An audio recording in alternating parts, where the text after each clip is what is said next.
करें कि एक तो हमें ये पता होना चाहिए कितने एंगल पे हमारे बेंट अप बार है, बार्स कितने प्रोवाइड करने हैं वो हमें पता होना चाहिए। एंड फर्दर अगर यहाँ पे बात करूँ, अब हम यहाँ पे इसमें डिस्कस करेंगे डिज़ाइन कंसिडरेशन। हम लोग यहाँ पे जो देख रहे हैं आपको जनरल एक ओवरव्यू सा जो प्रोवाइड करें। देखो ऐसा है कि अगर ये एक बीम का क्रॉस सेक्शन हमने बनाया है, ये वर्टिकल बार्स हो गए, ऊपर वाले जो बार हो गए होल्डिंग बार हो गए, नीचे वाले जो हमारे हो गए ये वाले बार जो हमारे हो गए ये वाले, ये क्या है, ये हमारी मतलब टेंशन रीइंफोर्समेंट जो इसको टाई अप कर रहे हैं, वर्टिकल स्टिरअप कह सकते हो। नीचे वाली हमारी मेन रीइंफोर्समेंट हो गई। हम एज्यूम करके चल रहे हैं कि मान लो यहाँ से लेकर यहाँ तक का क्रैक है और ये स्पेसिंग है, एसवी से डिनोट की है हमने, ठीक है। और अगर मैं फर्दर यहाँ पे बात करूँ कि ये क्रैक कितनी लेंथ तक हमारा आता है, हम बोलते हैं कि इस टॉप फाइबर से लेके इसके यहाँ तक सेंट्रोइड तक हमारी इफेक्टिव डेप्थ है, दैट इज स्मॉल डी, ठीक है। ये क्या हो गया, ऊपर वाली जो एंकोरेज बार है ये इसका क्या हो गया, डेप्थ ऑफ क्लियर कवर कहते हैं, जो मतलब रीइंफोर्समेंट के ऊपर जो हम क्लियर कवर प्रोवाइड करते हैं सीमेंट होता है उसको हम क्लियर कवर कह देते हैं, मोटा, ठीक है। अब इस इफेक्टिव डेप्थ में से अगर मैं ये वैल्यू माइनस कर दूं तो ये हम एज्यूम करके चल रहे हैं कौन सी डेप्थ है कि जहाँ से हमारी रीइंफोर्समेंट तक की। अब वो बोलते हैं कि जो क्रैक है ना, वो ये मान लो अगर ये सपोर्ट है स्ट्रक्चर का, ठीक है, तो ये कहाँ तक क्रैक हमारे सपोर्ट से आते हैं, क्रिटिकल सेक्शन तक कहाँ तक होते हैं, तो बोलते हैं जितना ये डी माइनस डी सी है ना इसके बराबर लेकर चलते हैं, ठीक है।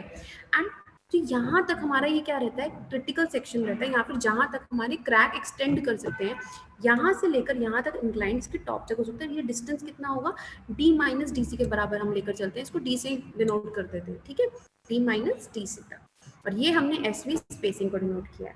अब एक जनरल फॉर्मूला हमारे पास आता है किसके लिए, shear force resisted by stirrup, not पूरे सेक्शन के लिए नहीं, लेकिन सिर्फ इन स्टिरअप्स की वजह से, वर्टिकल स्टिरअप्स की वजह से कितनी शियर स्ट्रेंथ हम लोग क्या करते हैं, रेजिस्ट करी जाती है उसको। ये फॉर्मूला कहाँ से आ रहा है, ये एक जनरल देते हैं, force resisted by each stirrup. देखो स्ट्रेस इज इक्वल टू क्या होता है, लोड अपॉन एरिया, ठीक है। हम अगर इसको एरिया को इधर ले जाएं तो मेरे पास कौन सा आ जाएगा, लोड आ जाएगा, या फिर कौन सा आ जाएगा, वो फोर्स आ जाएगी शियर फोर्स की, जो मेरे को किसके लिए निकालनी है, सिर्फ बार्स के लिए निकालनी है, ठीक है। अब मैं बोलती हूँ इसको मैंने एज्यूम कर लिया, एएसवी क्या हो गया, एरिया ऑफ स्टिरअप, स्टिरअप के लिए निकाल रहे हैं ना। अब स्टिरअप के लिए जो मेरे यहाँ पे अगर मैं बात करूँ stress equal to load upon area, यहाँ पे ठीक है, तो मैं किसकी स्ट्रेंथ की लेकर चल रही हूँ, बेंट अप बार्स के लिए। अभी आपको ऊपर मैंने बताया था कि बेंट अप बार के लिए जो हम वैल्यू लेकर चलते हैं मटेरियल की, that is 0.87 F5। Characteristic strength जो लेकर चलते हैं, कितनी लेकर चलते हैं, 0.87 F5, ठीक है। ये रीजन फैक्टर ऑफ सेफ्टी का लेकर चलते हैं हम 1/1.15 लेकर चलते हैं, ठीक है। ये आपका जब हमने फैक्टर ऑफ सेफ्टी वाला कंसेप्ट भी आगे वाले चैप्टर में करेंगे उसमें मैं ये पूरा अच्छे से एक्सप्लेन कर दूंगी। वैसे आप लोगों को है नहीं, एज पर कोड्स ये वैल्यू डायरेक्ट गिवन होती है, कोड्स में ये सब बताया नहीं होता, वैसे क्यों करना, हमें एक गाइडलाइन दे दी जाती है। तो आप लोगों को सिलेबस में एनालिसिस नहीं है, ठीक है, लेकिन बस आपको वैल्यूज दे रखी है, आपको उसको यूटिलाइज करना आना चाहिए, डिजाइन कैसे करना है। फर्दर ये तो क्या हो गया एक उसके लिए, लेकिन हमारे पास तो नंबर ऑफ बार्स है। अब नंबर ऑफ बार्स अगर हमें स्टिरअप्स का पता करना है तो कैसे पता चलेगा कि कितने उसके लिए। देखो ये मैंने बोला कि ये इफेक्टिव एरिया हम कंसीडर करके चल रहे थे, जहाँ के लिए हमारे क्रैक्स हमारे उसमें डेवलप कर रहे थे, कौन सा, डी वाला एरिया, जिसमें मैंने डी ओवरऑल इफेक्टिव डेप्थ में से डी से माइनस कर दिया था। तो क्रैक्स हमारे, एक मिनट मैं इसको इरेज करके,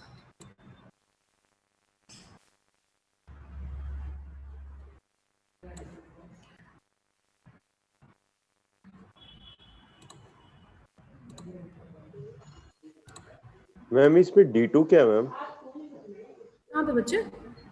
मैम इसी में डायग्राम है मैम, D2 कहाँ लिखा है D2?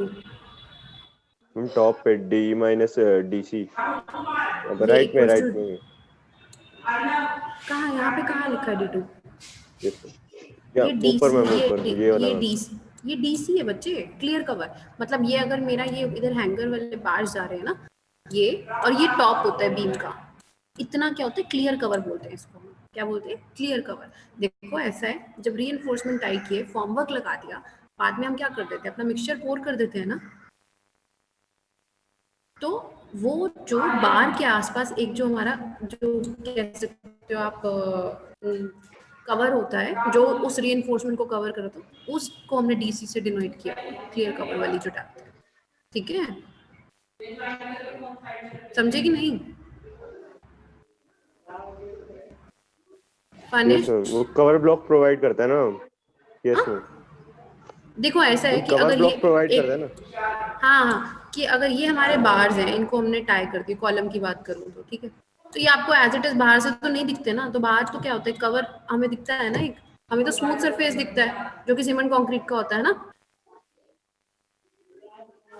तो बार्स के लेकर जो हमारा जो साइड वाला जो हमारा टॉप सरफेस जितना ये वाला है, that is cover, clear cover, उसको डीसी से डिनोट किया हुआ है।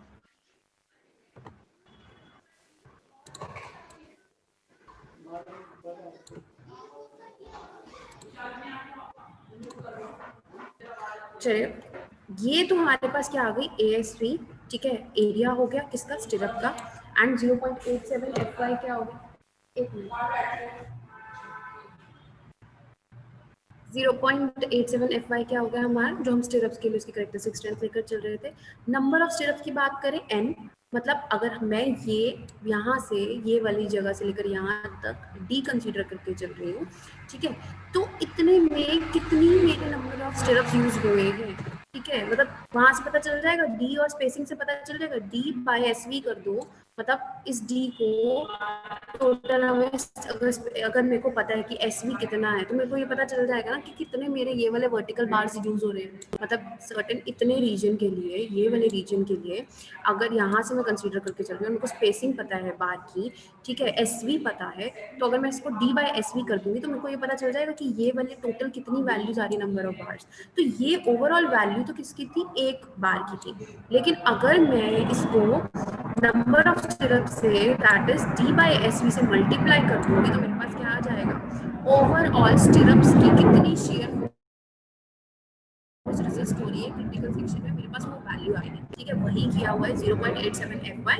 अब इसको d बाय SV कर दिया, ठीक है, अब SV को यहाँ पे d बाय SV कर दिया, अब SV को इधर ले जाओ, अपॉन में F कर दो, F क्या है हमारा जो फोर्स है वो कौन सी है, शियर फोर्स, जो कि किससे रेजिस्ट, कौन रेजिस्ट कर रहा है, ये स्टिरअप्स या फिर इंक्लाइंड बार जो रेजिस्ट कर रहे हैं, शियर फोर्स जो रेजिस्ट कर रहे हैं, दैट इज F से डिनोट कर दिया, इसको हम लोग डिनोट कर देते हैं VUS से, किससे डिनोट कर देते हैं, F को रिप्लेस कर दिया VUS से, अब ये है क्या है, net shear force resisted by stirrup, कि ये जो हमारे स्टिरअप्स हैं, वर्टिकल स्टिरअप्स जो हैं, वो कितनी फोर्स को रेजिस्ट कर रहे हैं, यहाँ तक किसी को कोई दिक्कत प्लीज पूछ सकते हो अभी के अभी, क्योंकि मैं आगे चलते जाऊंगी, आज कंसेप्ट्स काफी सारे आएंगे, then you will get confuse, साथ के साथ पूछ लेना।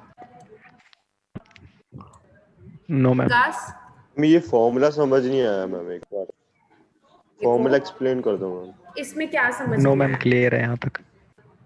इसमें क्या समझ नहीं आया, फॉर्मूला में क्या समझ नहीं आया बच्चे, बोल। मैम जो आपने ये ASV है इंटू हाँ 0.87 FY है, ये तो हाँ, मैम ये ये तो कैसे इसका आया, फॉर्मूला है ना, डायरेक्ट फॉर्मूला है इसका तो मैम। इसका डायरेक्ट फॉर्मूला होता है हाँ, बट लेकिन इसकी भी मैंने तुम्हें एक्सप्लेनेशन दी है कि ये क्यों हुआ है ऐसे, कोड्स में तो उसके डायरेक्ट बाद मैम क्लॉज आपने में, हाँ हाँ बोलो बोलो। उसके बाद मैम आपने D बाई SV की वैल्यू पुट करी है ना मैम, राइट में।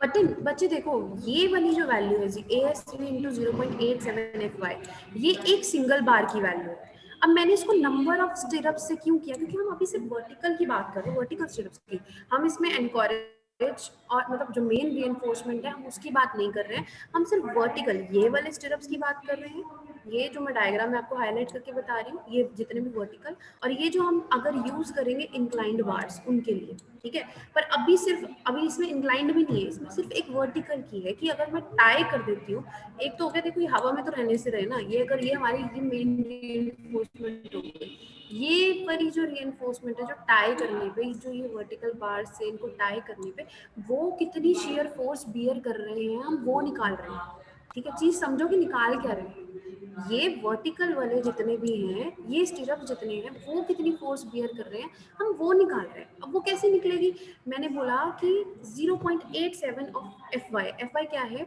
ये जो स्टिरअप यूज किया है उसकी करेक्टरिस्टिक यील्ड स्ट्रेंथ है, ठीक है, उसकी यील्ड स्ट्रेंथ है, ठीक है, अब उसको मैंने ASV क्या है, मैंने सिंगल ये जो वर्टिकल बार है, जो सिंगल वर्टिकल बार है उसका एरिया है, लेकिन अब मेरे को एक बार का तो पता चल गया, लेकिन मैं चाहती हूँ मेरे को बाकी बार का भी तो पता चले वो कितनी फोर्स बियर कर रहे हैं, इसलिए मैंने नंबर ऑफ स्टिरअप से क्या कर दिया, उसको मल्टीप्लाई कर दिया। अब वो नंबर ऑफ स्टिरअप्स कैसे आ रहे हैं, हमने क्रिटिकल सेक्शन पिक किया है जहाँ पे मैक्सिमम शियर स्ट्रेस आ रही थी, वो कितनी है, डी। इसके हमने अज्यूम किया कि जो क्रैक है, देखो शेयर फोर्स मेनली क्या कर रही है, क्रैक्स में ज्यादा मैक्सिमम इंड्यूस होती है, क्योंकि बीच में तो क्या होती है, बेंडिंग मूवमेंट होती है, तो हमें मैक्सिमम शेयर फोर्स कहाँ से मिलेगी, जो हमारा क्रिटिकल सेक्शन है, मतलब ये अगर यहाँ से यहाँ तक। अब वो वैल्यू कितनी ली हमने बोला कि जितनी क्लियर डेप्थ है ना, उसमें से इफेक्टिव डेप्थ में से माइनस कर दो, तो ओवरऑल क्रैक जो हमारे इतने एरिया में ही डेवलप करते हैं, जो कि ड्यू टू शेयर होते हैं, तो वहीं पे मैक्सिमम हमारे पास फोर्स आएगी। तो अब उसने बोला इतने रीजन में कितने नंबर ऑफ बार्स है वो निकाल लो, ठीक है। तो वो कैसे निकला, जितनी ये डेप्थ है उसको मैंने नंबर ऑफ स्पेसिंग से SV से डिवाइड कर दिया, तो मेरे पास टोटल नंबर ऑफ स्टिरअप्स आ जाएंगे। देखो एक स्पेसिंग पता है, D पूरी डेप्थ हो गई, अगर मेरे को स्पेसिंग से मैंने इस पूरी D को डिवाइड कर दिया तो मेरे को पता चल गया ना 1 2 3 4 5 कितनी आएगी वैल्यू, इधर पता चल जाएगा, तो वो मेरे पास नंबर ऑफ स्टिरअप्स पता चल जाएंगे वो कितने लगा रहे हैं। अब ये SV क्या है, स्पेसिंग, अगर ये कैलकुलेट, इसको इधर ले जाओ स्पेसिंग को, ये F वैल्यू को मैंने किससे रिप्लेस कर दिया, VUS से, साइन इससे। VUS क्या है, जो ओवरऑल हमारी स्टिरअप्स की क्या है, शियर स्ट्रेंथ है, दैट इज VUS। अब वो होती क्या है, देखो अगर मैं बात करूं बीम की, बीम में क्या है, कंक्रीट भी है एंड प्लस क्या है, रीइंफोर्समेंट भी होती है। तो ओवरऑल जो हमारी शियर स्ट्रेंथ होती है, वो सिर्फ कंक्रीट ही नहीं बेयर करेगा, या फिर सिर्फ रीइंफोर्समेंट नहीं बेयर करेगी, बल्कि कंक्रीट प्लस उसका जो डायरेक्ट कंक्रीट प्लस जो मटेरियल है, वो दोनों बेयर करेंगे शेयर स्ट्रेस को, ठीक है। एक मिनट इसको रिमूव करती हूँ। तो ये फॉर्मूला अब समझ आया कि आया कहाँ से, ये वैल्यूज कहाँ से पुट करके आई हैं। हाँ जी, हाँ या ना कुछ ये तो तो बोल हम दिया। क्लियर हो गए, तो हम ठीक है। ये फॉर्मूला तो क्लियर हो गया मैम। इसमें तो ये निकाल रहे हैं ना कि जो शेयर ले रहा है, जो क्रैक्स आ रहे हैं यहाँ पर, उनका निकाला है ना एरिया। हाँ, ये उनका एरिया नहीं बच्चे, उधर स्पेसिंग कितनी है, स्पेसिंग का फॉर्मूला निकाला है। एंड प्लस अगर मैं स्पेसिंग को नीचे ले जाऊँ, मेरे को स्पेसिंग पता है, तो मेरे को वहाँ से उसकी शेयर की स्ट्रेंथ में पता चलेगी मैक्सिमम कितनी साइडों में कितना मैक्सिमम शेयर एक्ट कर रहा है कि जिसपे वो फेल करने के चांसेस हैं, ठीक है, वो भी पता चल जाएगा। F वही तो वैल्यू है, F जिसपे वो क्रैक करेगा। अब एक और चीज तुम्हें बतानी थी, देखो अब एक ये चीज समझो,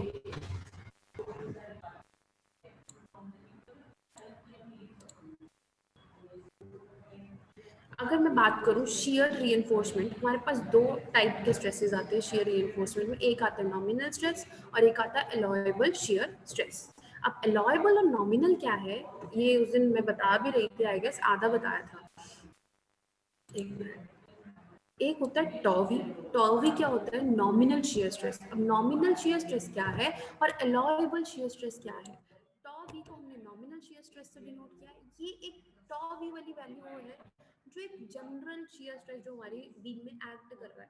एलॉयबल वाली वैल्यू क्या है कि एक इतनी शियर स्ट्रेस की वैल्यू कि अगर इस टॉ सी से ज्यादा अगर इस वैल्यू को लगा दिया जाए, अगर टॉ सी से ज्यादा वैल्यू हो रही है तो वो हमारा स्ट्रक्चर क्या कर जाएगा, फेल कर जाएगा, ठीक है।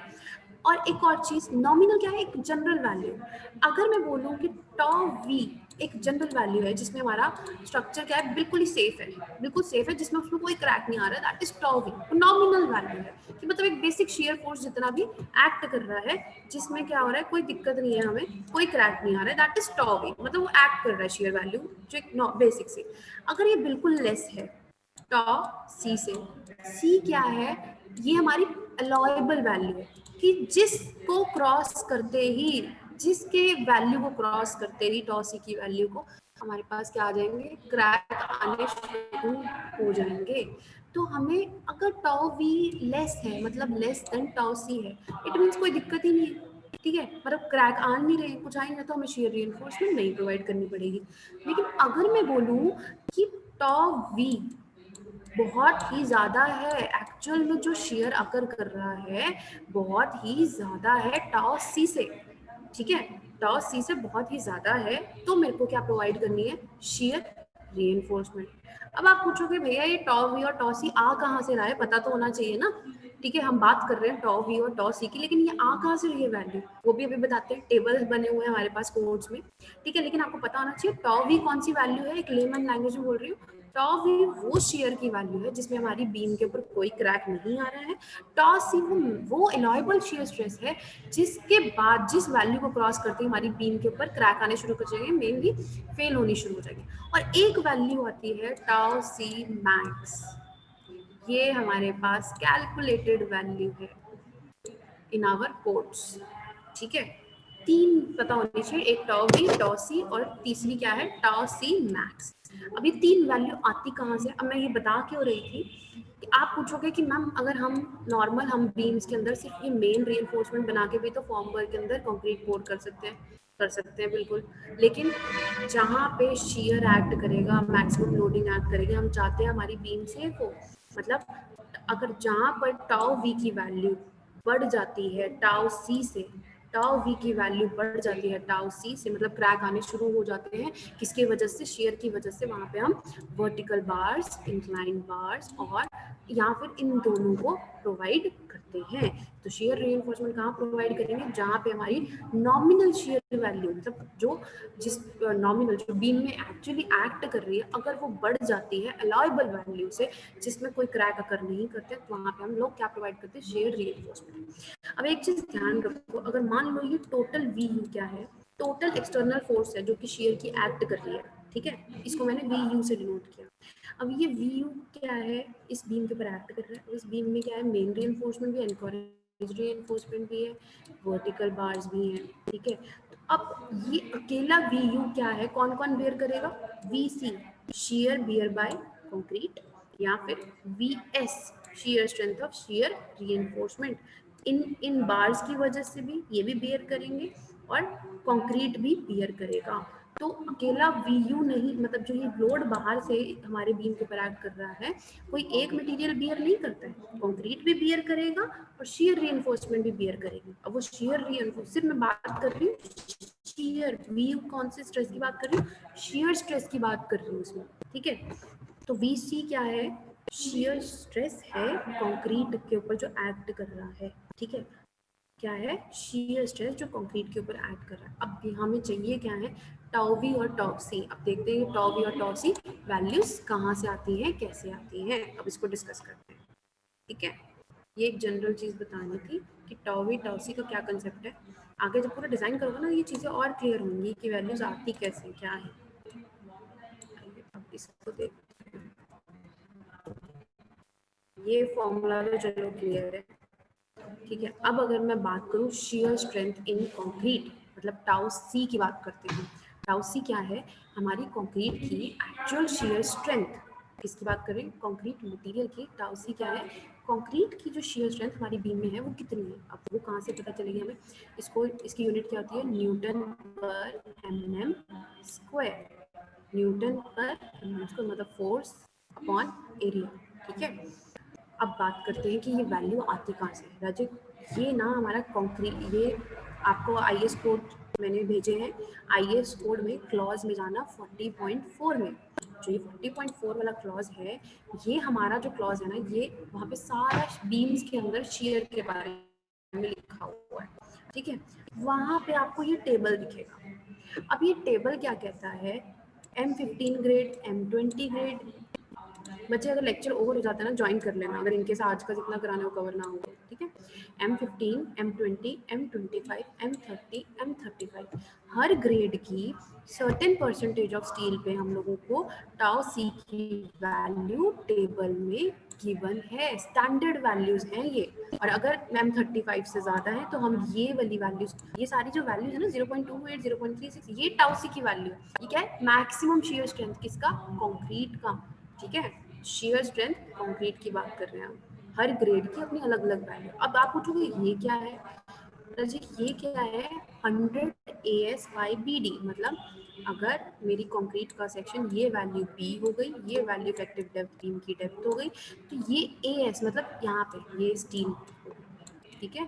तो अगर मेरे को ये एरिया ऑफ स्टील पता है, मतलब कितने नंबर ऑफ बार्स है, उनका कितना एरिया है, उसको मैं डिवाइड कर दूँ, AS क्या हो गया, स्टील का area upon area of cross section of beam into BD, इसको परसेंटेज में 100, ये किसका फॉर्मूला था याद अगर आपको हो, ये किसका फॉर्मूला था, परसेंटेज ऑफ स्टील, कि बीम में कितनी स्टील है। अगर मुझे पता हो बीम में कितनी स्टील है, मेरा कंक्रीट का ग्रेड कौन सा है, मैं बोलती हूँ कि मेरे पास अगर मेरी बीम में 0.15% क्या है, स्टील है, और मैं कंक्रीट का जो ग्रेड है कौन सा यूज करी, M20, तो उसके लिए टाउ सी की वैल्यू क्या होगी, इधर से देखो 0.15 ग्रेड M20, तो वैल्यू टाउ सी की क्या हो जाएगी 0.28। अगर मैं बोलूँ 1% बीम के अंदर स्टील है, ग्रेड मैं यूज कर रही हूँ M30, ठीक है, तो कौन सी वैल्यू यूज होएगी टाउ सी की 0.66, ठीक है, तो समझ आ गया। ऐसे ही डिफरेंट परसेंटेज ऑफ स्टील के लिए मेरे पास डिफरेंट टाउ सी की वैल्यू है जो कि हमें कोड में गिवन है। विकास क्लियर है टाउ सी क्या है? यस मैम क्लियर है।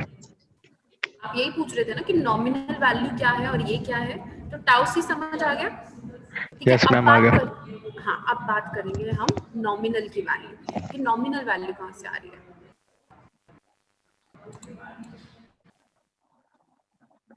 तो अगर कितना भी क्वेश्चन में गिवन हो कि कितना परसेंटेज स्टील है, या फिर हम कैलकुलेट कर सकते हैं, अगर हमें नंबर ऑफ बार्स गिवन हो, हम एरिया पूरा निकाल लेंगे, एरिया निकल गया, डिवाइड बाय BD कर दो, इनटू 100 कर दो, मेरे पास परसेंटेज ऑफ स्टील आ जाएगी। कंक्रीट हमें डिजाइन में गिवन नहीं होता कि हमें बताया जाता है कि कौन सा कंक्रीट हम लोग यूज कर रहे हैं। तो टाउ से आए हो आप लोगों को यहाँ से क्लियर होता है। नेक्स्ट अगर हम जाएं, मैम इसका ये तो टाउ सी, अब एक बात है टाउस, हाँ बोलो बच्चे, हाँ बोलो बोलो, आवाज नहीं आ रही है। मैम टाउ सी निकालने का कोई फॉर्मूला भी तो होएगा, हमें बार बार टेबल देखना पड़ेगा, नहीं तो अगर कहीं फॉर्मूले क्वेश्चन में नहीं फॉर्मूला नहीं, टेबल देखना रहता है। आगे अच्छा बता रही हूँ टाउ, ठीक है, एक जनरल फॉर्मूलाज भी है लेकिन हम वो यूज नहीं करते हैं, हम इंटरपोलेटेड वैल्यूज ही यूज करते हैं इसी टेबल। बच्चे मैं एक काम करना, मैंने तभी कोड शेयर किया क्योंकि आज मैं कोड्स की वैल्यूज आपके साथ बता रही हूँ, तो आपको एक कोड स्टडी करने हैं। कोड हमारे लिए क्या है, एक बाइबल की तरह है, ठीक है, कि एक इंजीनियर के लिए वो एक एक थॉरो एक बाइबल है, कि वो इंजीनियर उस कोड से बाहर नहीं जा सकता डिजाइन करने के, ठीक है। हमारी कंट्री में ये कोड यूज हो रहा है, हम डिजाइन इसी के हिसाब से करें, पहले प्रीवियस रिसर्चेज हो रखी हैं, फॉर्मूलाज डेवलप किए हुए हैं, तो हम उन्हीं फॉर्मूलाज को डायरेक्ट यूज करते हैं, हमने डिजाइन क्राइटेरिया ही ऐसे बना रखे हैं, ठीक है। नेक्स्ट अगर मैं बात, फॉर्मूला है, अगर चाहोगे तो उसका पूरा एनालिसिस है, अगर जिसको समझना होगा फॉर्मूला मेरे को मैसेज कर देना, I will share that analysis and I will explain that कि वो कैसे आ रही है वैल्यूज, ठीक है। अब अगर मैं बात करूँ कि मैंने आपको बोला मैं 3 वैल्यूज बतानी चाहिए, तीसरी ये दूसरी वैल्यू क्या है, टाउ सी मैक्स, बच्चे ये मैक्सिमम शेयर स्ट्रेस है जो हमारी एक बीम में अकर कर सकती है, ठीक है। और वो वाली जो ये वाली जो वैल्यू थी, अगर मैं बात करूँ ये वाली, ये शेयर स्ट्रेंथ किसकी थी, कंक्रीट की, ठीक है। किस पे डिपेंड कर रही थी, परसेंटेज ऑफ स्टील के ऊपर, ग्रेड के ऊपर, ठीक है। और अगर मैं बात करूँ टाउ सी मैक्स की, ये क्या है बच्चे, ये भी ग्रेड के ऊपर डिपेंड करती है, और एक हमें एक सर्टेन वैल्यू गिवन है टाउ सी मैक्स की, ठीक है। ये क्या कहता है, minimum share reinforcement is provided when nominal shear stress. देखो अगर नॉमिनल शेयर स्ट्रेस एक्ट कर रहा है, दैट इज टाउ बी अगर एक्ट कर रहा है, हम बिल्कुल मिनिमम रिइंफोर्समेंट प्रोवाइड कर देंगे, ठीक है। मतलब जो बार को सिर्फ बांधने के लिए यूज हो रही है, वर्टिकल स्ट्रिप यूज कर सकते हैं मिनिमम, जिससे हमारा सिर्फ उसको एक स्टेबिलिटी मिल जाए, बेसिक स्टेबिलिटी मिल जाए। लेकिन अगर ये वैल्यू टाउ सी से ज्यादा हो जाती है, ठीक है, अगर ये वैल्यू टाउ सी से ज़्यादा हो जाती है या फिर टाउ मैक्स से ज़्यादा हो जाती है, तो हम लोग क्या प्रोवाइड करते हैं, एक्चुअल में जो शेयर रिइंफोर्समेंट, मतलब वहाँ पे हम लोग क्या प्रोवाइड कर देंगे, बेंट अप बार प्रोवाइड कर देंगे, अभी आपको बताया था। तो ये क्या है, ये एक वैल्यू है हमें जो दे रखी है कि M15 के लिए 2.5 टाउ सी मैक्स है, M20 के लिए 2.8 मैक्स है, मतलब इतनी शेयर स्ट्रेंथ जो है, जैसे ही हमारी कोई भी बीम सेक्शन होंगे, अगर जैसे ही उसमें 2.5 से अगर वैल्यू बढ़ जाती है M15 के लिए, नॉमिनल की वैल्यू बढ़ जाती है, तो इट मीन्स मेरे को वहाँ पे रखना है दिमाग में कि मेरे को वहाँ पे इंक्लाइंड बार प्रोवाइड करने हैं, नहीं तो मेरा सेक्शन में क्या आ जाएंगे, क्रैक आ जाएगा, फेल हो जाएगा। अगर मैं यूज कर रही हूँ M25 की वैल्यू, उसके लिए टाउ सी मैक्स की वैल्यू क्या है, है 3.1, M30 के अंदर कौन सी वैल्यू है 3.5, M35 के लिए 3.7, अगर 40 से अब कोई भी वैल्यूज हो रही तो हम 4 वैल्यू लेकर चलते हैं। अगर ये टाउ वी की वैल्यू अगर बढ़ जाती है इन वैल्यू से तो मेरे को जितनी भी शेयर रिइंफोर्समेंट की टाइप है वो प्रोवाइड करनी रहेगी, और कितनी प्रोवाइड करनी रहेगी वो कैलकुलेट करना है, ठीक है। अब ये तो था टाउ सी पता चल गया, टाउ सी मैथ्स में पता चल गया। अब हम बात करते हैं कि टाउ वी कहाँ से आ रहा है, नॉमिनल मिनिमम शेयर रिइंफोर्समेंट के लिए जो वैल्यू है टाउ वी वो कहाँ से आ रहा है, ठीक है। अब वो एक मिनट वो मैं बताती हूँ। एक जनरल जो शेयर हमारा यूज होता है ना रजत, दैट इज आप लोगों ने शेयर फोर्स और बेंडिंग मोमेंट डायग्राम पढ़ा है, उसमें जो आप शेयर फोर्स कैलकुलेट करते थे ना, देखो शेयर स्ट्रेंथ का फॉर्मूला क्या होता है, लोड अपॉन एरिया ना, पता है कि नहीं? शेयर स्ट्रेंथ का फॉर्मूला क्या होता है? जितने भी share load stresses upon add कर रहे हैं, क्रॉस जितना भी सेक्शन। शेयर लोड ऐड कर रहा है उसको हम क्रॉस सेक्शनल एरिया से क्या कर देते हैं, डिवाइड कर देते हैं।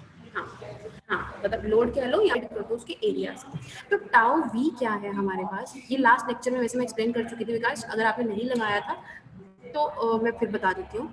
टाउ वी क्या था, अगर मैं जनरल बीम सेक्शन की बात करूँ कि अगर कोई भी बीम है उसके ऊपर अगर लोड एक्ट कर रहा है, और ये बीम है उसके ऊपर अगर मैं बात करूँ कि ये वर्टिकल लोड एक्ट कर रहा है वी, जिसकी वजह से स्ट्रेसेस इंड्यूस हो रहे हैं, ठीक है। वी जो एक्ट कर रहा है, और बीम का अगर मैं क्रॉस सेक्शन एरिया की बात करूँ that is V into effective depth, ठीक है। तो टाउ वी क्या है, जो एक्चुअल में स्ट्रेसेस इंड्यूस्ड हो रही है इस वी यू के लगने से, इस लोड के लगने से, ये कितनी भी वैल्यू हो सकती है एक्चुअल में, जितनी भी लोड आप कर रहे हैं, डेड लोड, लाइव लोड, या क्वेश्चन में गिवन होगी, या तो कैलकुलेट करना पड़ेगा या क्वेश्चन में गिवन होगी ये वैल्यू वी यू की। अगर ये पता है कि एक्सटर्नल जो लोड एक्ट कर रहा है कि किसके ऊपर, इस क्रॉस सेक्शन बीम के क्रॉस सेक्शन के ऊपर, वहां से हमारे पास क्या आता है टाउ वी की वैल्यू आती है। अब क्लियर है tau V, tau C, tau max कहाँ से आ रहा है, क्लियर है कि नहीं, हाँ या ना?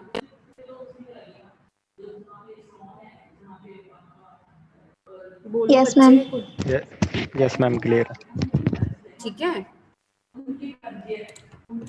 एक मिनट, मैंने ना प्रीवियस लेक्चर में ना आखिरी में था ये, let me open that and tell you.